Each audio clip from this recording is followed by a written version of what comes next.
futuro das florestas do Brasil foi discutido em audiência pública promovida pelo Ministério Público Federal. Os procuradores estão de olho no projeto do novo Código Florestal Brasileiro, que tramita na Câmara dos Deputados. Em todo o mundo, apenas 17 países estão em regiões consideradas megadiversas. Por possuir a maior diversidade biológica continental, o território brasileiro está em primeiro lugar. E a preocupação em preservar o meio ambiente motivou uma discussão entre procuradores, deputados federais e representantes da sociedade. A audiência pública ao futuro das florestas no Brasil foi realizada na sede da Procuradoria-Geral da República. A ideia era debater as mudanças no Código Florestal, tema de comissão especial instalada na Câmara dos Deputados. A discussão envolveu tanto a preservação ambiental quanto a produção agrícola no Brasil. Um dos aspectos em debate é a área de preservação permanente. O novo Código Florestal prevê a transferência da fiscalização dessas áreas para os estados, o que para o subprocurador-geral da República, Mário Ghisi, seria um retrocesso, uma vez que a lei federal já estabelece esses limites. Para ele, existe um conflito de interesses entre desenvolvimento econômico e preservação ambiental. Nós precisamos ouvir o que a biologia nos diz a respeito daquelas mudanças que nós pretendemos fazer na nossa legislação, dos rumos que nós devemos tomar, porque, na verdade, é com base nesses conhecimentos que nós vamos poder saber como que a vida pode se desenvolver.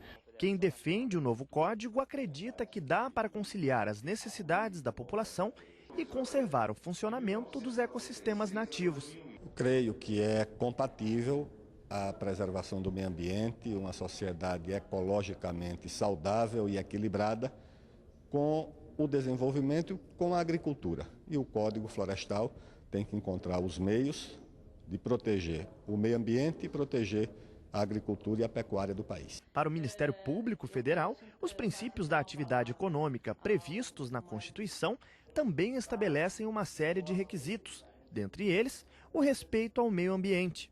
Segundo o subprocurador-geral da República, Mário Ghisi, é preciso que sejam respeitadas as obrigações legais incumbidas a todo cidadão, seja na área rural ou urbana. Nossa sociedade tem mostrado, ao questionar expandir as necessidades humanas sem se aperceber das consequências que isso representa para a própria humanidade.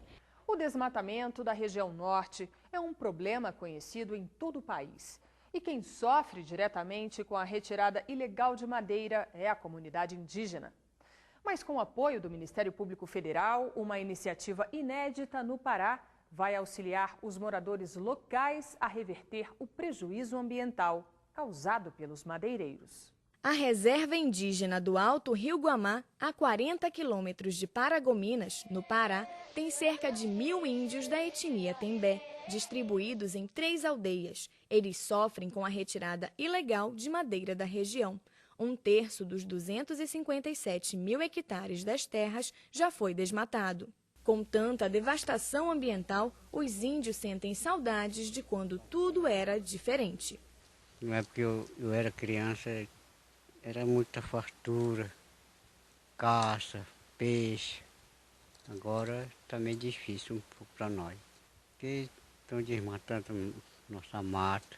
Para combater o problema, uma operação conjunta que aconteceu no ano passado entre IBAMA, FUNAI, Polícia Federal e outros órgãos apreendeu carregamentos de madeira retirada ilegalmente da reserva.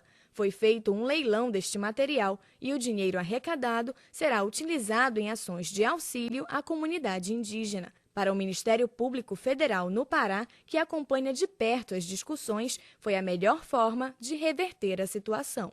A partir daí, houve o dilema, o que vamos fazer com esse produto de madeira que já foi retirado? Quer dizer, a intenção não é retirar madeira da área indígena. Porém, foi verificado que já houve prejuízo ambiental.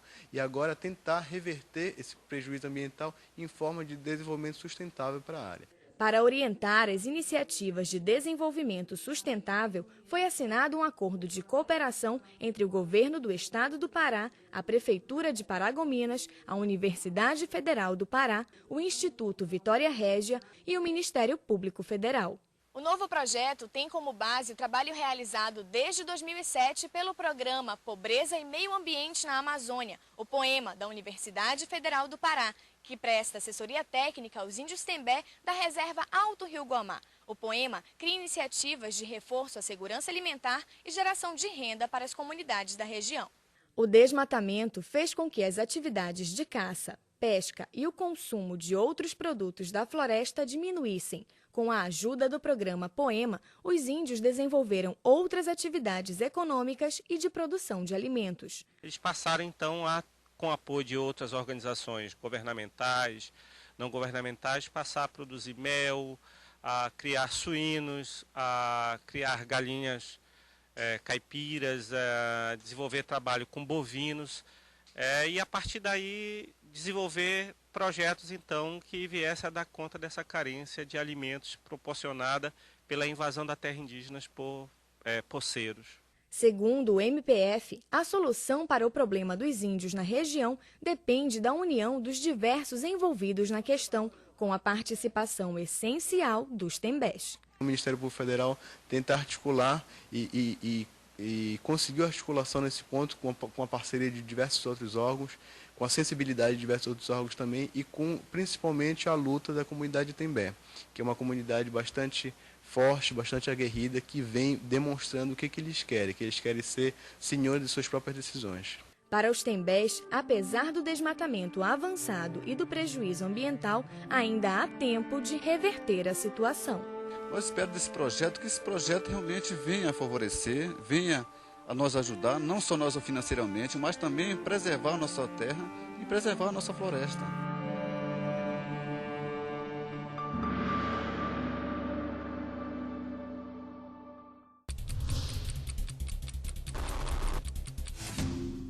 Em São Paulo, o MPF propôs nova denúncia à Justiça contra 3 diretores da construtora Camargo Correia. Eles são acusados de lavagem de dinheiro com origem em corrupção e evasão de divisas. Entre os envolvidos, há um doleiro acusado pela prática de câmbio ilegal e evasão de divisas. As irregularidades foram constatadas em 3 obras da empresa, em São Paulo, Rio de Janeiro e Pará.